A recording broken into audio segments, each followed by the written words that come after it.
சொல்லியாவது நம்மள கட்டி போட்டு உதவன்னு ஒதுக்கி போறாங்க. பரவாயில்ல, கால் கட்டு கை கட்டல சேர்த்து கட்டுங்க.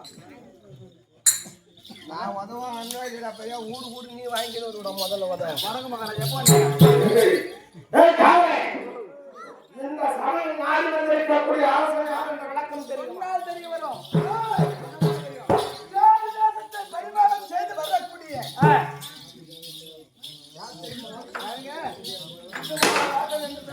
தெளிவாக அப்படி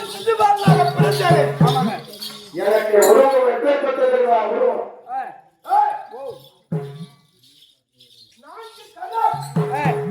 மூன்று நேத்திரம் விகார உருவத்துடன் ஆக்ரோஷமான ரூபம். அப்படி ஆக்ரோஷமாக உருவம் பிறந்தேன். ஆமாங்க, இதை கண்டார் என்னுடைய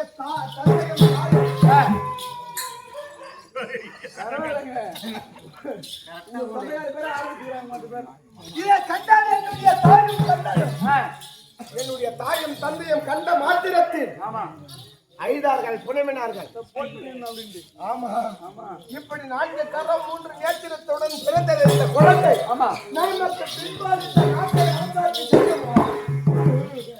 அல்லது இல்லையா என்று தெரிவித்தார். ஆமாங்க, உடனே ஆலயத்திலிருந்து அசையானது உரைத்தது. என்னவென்று தெரியுமா? மகாராஜா, உன்னுடைய மகனுக்கு சிசுவியா செய்ய வேண்டும். அப்படி சிசுவியா செய்வதெல்லாம் அப்படி 54 தேசத்து அரசர்களுக்கும் நிருபம் எழுதி அனுப்ப வேண்டும். உன் குழந்தையை தொட வேண்டும், தொட்டு அந்த குழந்தைக்கு பெயர் சூட்ட வேண்டும். அப்படி சிசுவியா செய்தால் யார் ஒருவர் கரம் பட்டு 2 சிரம் 2 கரம் அன்னவரால் உன்னுடைய மகனுக்கு பின்பால் ஆபத்து உள்ளது என்று அசரியர் தெரிவித்தது. அந்த அசரியர் தெரிவித்த வண்ணம் என்னுடைய தாயும் தந்தையும் எனக்கு சிசிவியா செய்தார்கள். என்னவென்று சிசிவியா செய்தார்கள்? என்னவென்று யார் வந்தாங்க? அவளை 54 அரசர்கள் வந்தார்கள். என்னை தொட்டு அவனை 53 நாட்டு அரசர்களும் தொட்டு தொட்டு பேர் வைத்தார்களே, எவரும் பாதத்திற்கும் வந்து கரங்கள் பறையவில்லை. யார் தொட்டு கை தொட்டாக ஒருவன் வந்தான். யாரோ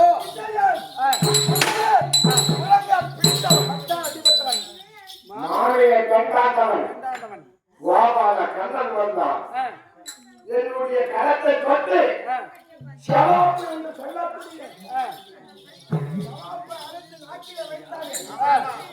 இரண்டு கரம் நேத்திரம் மறந்து விட்டது. அப்படியே மறந்து போச்சு. அச்சரித்து தெரிவித்த வார்த்தை என்ன? மறந்து போச்சு. அவரால் ஆபத்து ஆபத்து. என்னுடைய தாய் கண்ணனுடைய பாதத்திலே விழுந்து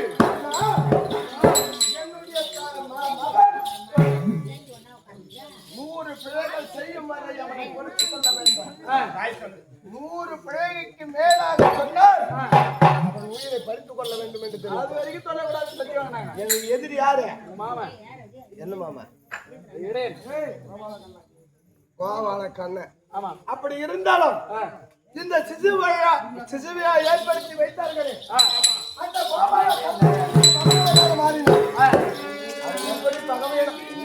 பகவனாக மாறினான் என்பதை பின்பால் நான் தெளிவாக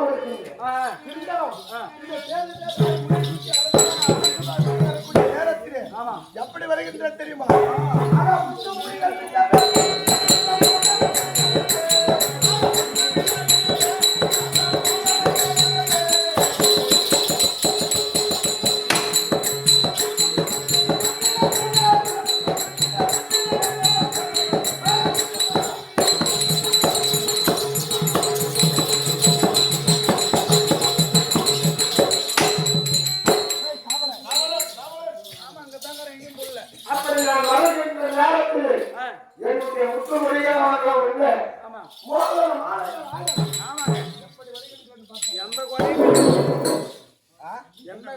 நுரையிட்டு பார்த்தாலும் குறை என்பது கிடையாது.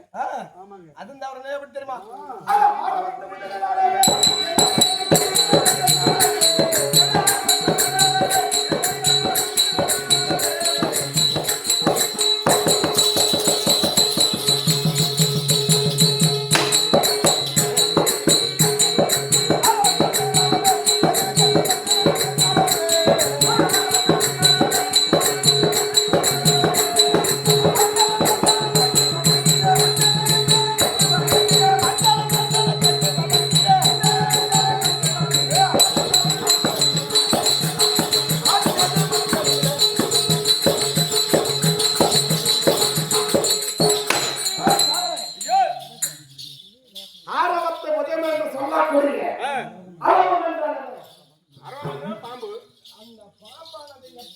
எடுத்து செல்லுமோ ஆமா தன்னை போல் இருக்கக்கூடிய மாலைக்கும் உயிர் உண்டு.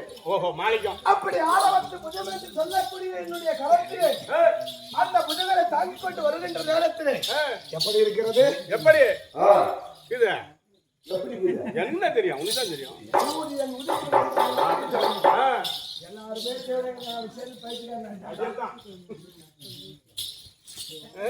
பணம் வந்து சொல்லிக்க வேண்டும். இருந்தாலும் இன்றைய தினத்திலே ஆமா எதற்காக இந்த சேது தேசத்தை விட்டு வருகிறேன் என்றால் எதற்காக தெரியுமா?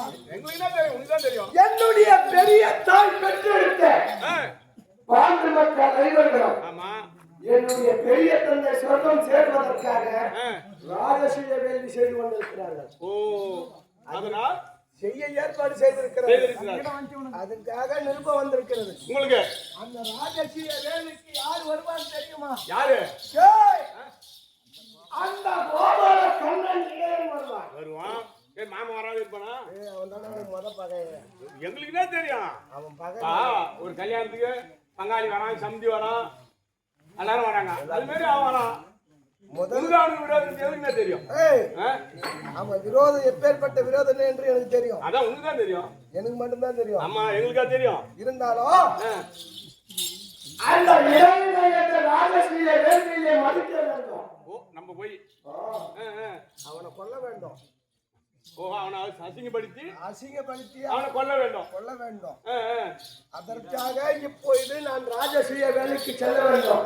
எப்படி தெரியுமா? பங்காளி இதுல போட்டு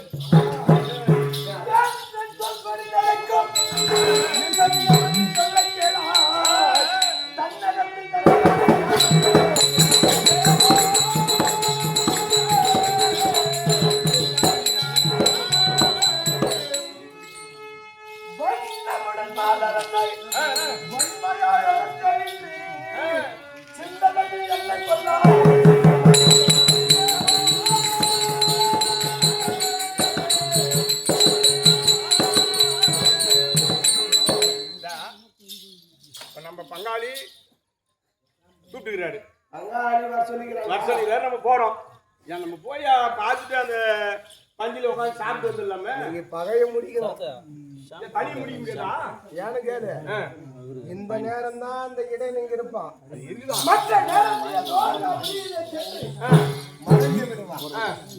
அப்ப இந்த நேரத்துக்கு தான் வருவான். ஓ அதனால இந்த நேரத்திலே வந்து அவளை பழிவாங்க வேண்டும்.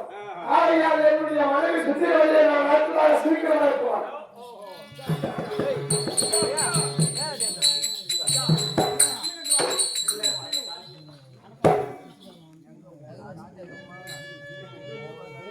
பாப்பா சாம்பிள்